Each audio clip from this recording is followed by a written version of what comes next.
Hello everyone, welcome to News X Auto. My name is Syed Shiraz and this is my trademark video wherein I tell you the RPM at cruising speeds, the NVH at cruising speeds.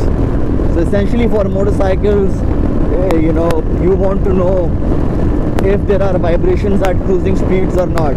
So let's begin. Yes, and I'm making this video in rain.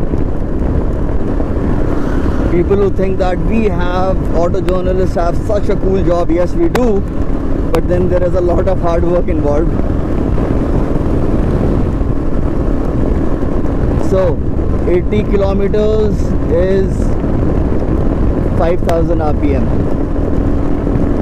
Zero vibrations at this point in time. Let me tell it to you right away that 6000 RPM would be 100 kilometers per hour.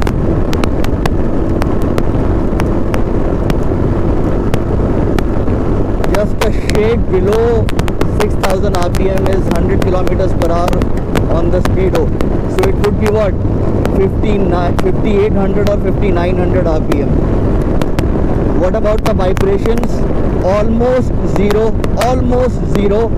There is a faint buzz in the seat, a faint buzz. I mean, I have to concentrate to feel it. You can say that yes, zero vibrations at 100 kilometers per hour. Let's take it to 110. 110 is what? Somewhere around, this would be somewhere around 6300, 6400 RPM. Now, again, that buzz has intensified a bit, but you would still not call it as vibration. That buzz at 110 is now in the foot pegs as well, in the handlebar as well. There is just a buzz, just to tell you that it's a live, real motorcycle with a real engine, and it's not a washing machine on wheels, also known as electric motorcycles. Okay, now let's take it up to 120.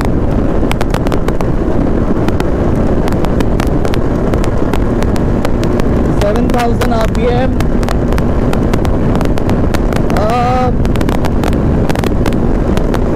Now I think you can call that buzz as mild vibration. Actually, you would still not call it vibration, you would call it a buzz. Still not qualifies as vibration. Now, at 125 onwards, yes, 130 is what? A shade below 8000 RPM. Now you can call it vibration. Okay, in the foot pegs, in the seat, in the tank, less intensified in the handlebar. But your question is it bothersome? Not at all, not at all. I can maintain this all day. This is not a good idea, not a good idea. This is not a good idea.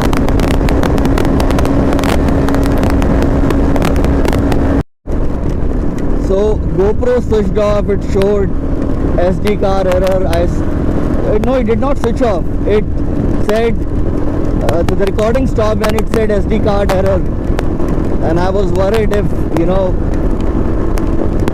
that the SD card would have gotten corrupt, or again, SD card is not a politician, so it did not get corrupt, and it did not get corrupted.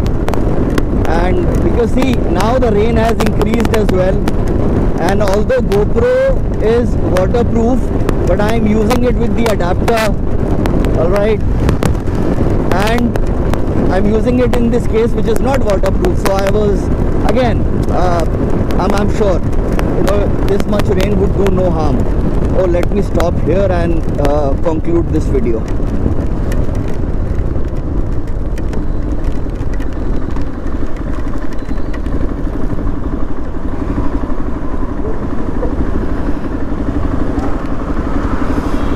Great. All right, so what's the conclusion? The conclusion is that this is an amazing motorcycle for touring. All right, almost zero vibrations up to 100, and even thereafter, you know, the vibrations at any point in time do not get intense enough to be bothersome. Now also, I must tell you that somewhere around, like I said a bit earlier, that somewhere around 125 onwards, you know, you can term the vibes as vibrations finally. However, the good part is that somewhere around 130 to 135, well, you can say that from 125 to 135, that's where you will experience the most vibrations. But even you know, in that range, the vibrations are not strong enough to make you back off or to be tiresome on long journeys. And post 135 till about the top speed, that is like 143 on the speedo, the vibrations come down.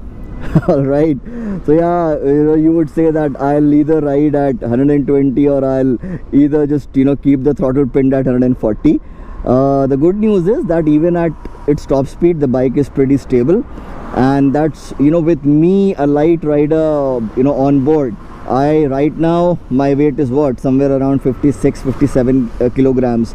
So, and if on my weight, riding solo without any luggage, this bike is brilliantly stable. You know, if you're a heavier rider, then you will have even more stability.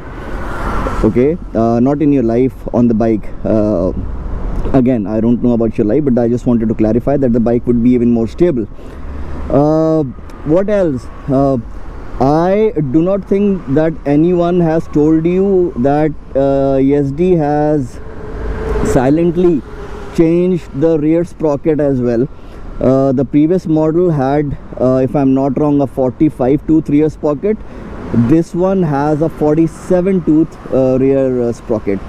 So and that explains the minute drop in the top speed. The acceleration has improved, and the minute drop in the top speed, people would attribute it to that slight drop in peak horsepower, but it's more to do with you know, the change in sprocket. Again, 143, 100 and any, see, the bike is absolutely stable at 140. It does not sound stressed, and honestly, for an adventure motorcycle, top speed of 140 is, or for any motorcycle for that matter, in India, a top speed of 140 is good enough, provided the bike is not screaming at that speed.